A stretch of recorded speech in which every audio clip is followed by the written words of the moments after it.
مریدکے کا واقعہ دیکھ کر مجھے یقین ہو گیا ہے وحشی درندے جنگلوں میں نہیں اب شیروں میں آ گئے ہیں. اب درندوں سے ڈر لگتا ہے نہ حیوانوں سے ڈر لگتا ہے. کیا زمانہ ہے کہ اب انسانوں سے ڈر لگتا ہے.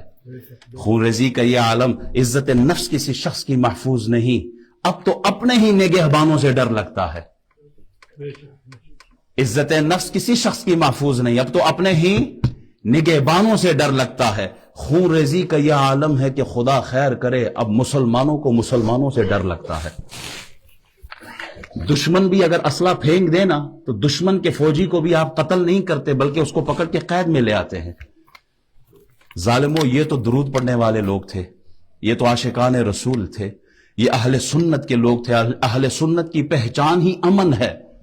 اہل سنت کا نظریہ دیکھو, ہم تو چیونٹی کو بھی مارنے کے قائل نہیں ہیں, کسی انسان کا قتل تو بہت دور. ظالموں, کس کو خوش کرنے کے لیے تم نے یہ کام کیا؟ کس کے حکم پر یہ کام کیا؟ گولی کیوں چلائی؟ سوال ہے کس کے کہنے پر چلائی ہے؟ کس کو راضی کرنے کے لیے چلائی؟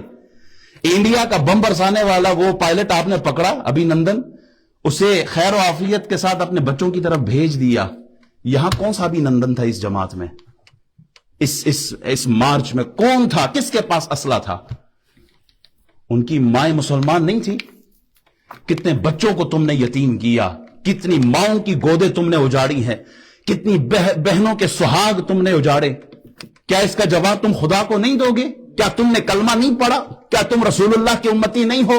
ہم تو فلسطینیوں پہ روتے ہیں کہ فلسطینی بھائیوں پہ ظلم ہو رہا ہے, گولیاں چلائی جا رہی ہیں, مارے جا رہے ہیں. فلسطین کو چھوڑو, گھر کو آگ لگی ہے, گھر کے چراغ سے. ہم نے تو اپنے مسلمانوں کو اپنی گولیوں کا نشانہ بنایا ہے.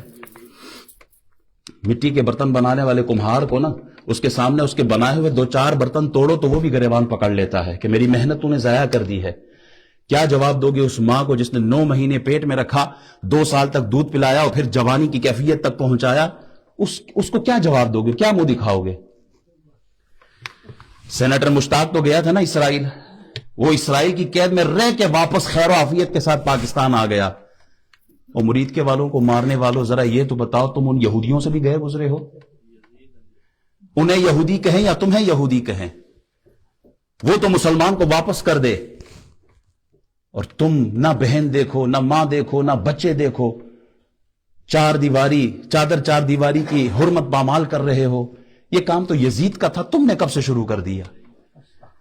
رسول اللہ کے سامنے کافر کی بیٹی آئی, حضور نے اپنی چادر عطا کر دی, اس کے سر پہ رکھوائی ہے. کسی نے کہا یہ تو بیٹی ہے, کسی نے کہا کافر کی بیٹی ہے. حضور نے فرمایا بیٹی تو ہے نا, چلیا تیری میری کی ہوندی ہے, تی تے تی ہوندی ہے, بیٹیاں تو بیٹیاں ہوتی ہیں. کس کا کلمہ پڑھا ہے تم لوگوں نے؟ مساجد کو بند کر کے مسجدوں سے نمازیوں کو روکنا یہ یزیدیوں کا کام تھا. تم کس کی صفوں میں جا کے کھڑے ہو گئے ہو؟ کاش تم نے یہ گولیاں کچے کے ڈاکوؤں پہ چلائی ہوتی تو ہم خوش بھی ہوتے. کاش تم نے یہ گولیاں ٹی ٹی پی کے لیے رکھی ہوتی, ہم خوش ہوتے. ہم تو یہاں ہر نماز میں ہاتھ اٹھا کے دعا کرتے ہیں, یا اللہ ہماری فورسز کو کامیاب کر, خارجی کتوں کے خلاف جو لڑ رہے ہیں اللہ ہماری فوج کو کامیاب کر. ہم تو دعائیں کرتے ہیں. تم نے گولیوں کا رخ وہاں سے موڑ کر اپنے ہی نہتے شہریوں پہ کر دیا ہے. کیا جواب دو گے اللہ کے سامنے؟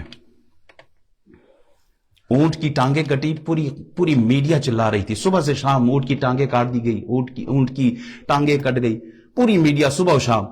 آج کئی 100 بچوں کے گلے کٹ گئے ہیں, میڈیا بھی خاموش ہے. ہم یہ بیان کیوں کر رہے ہیں؟ اللہ کو گواہ بنا کے کہتے ہیں یا اللہ قیامت کے دن ہماری پکڑ نہ کرنا, ہم سے جتنا ہو سکتا تھا ہم نے اپنا حق ادا کیا ہے.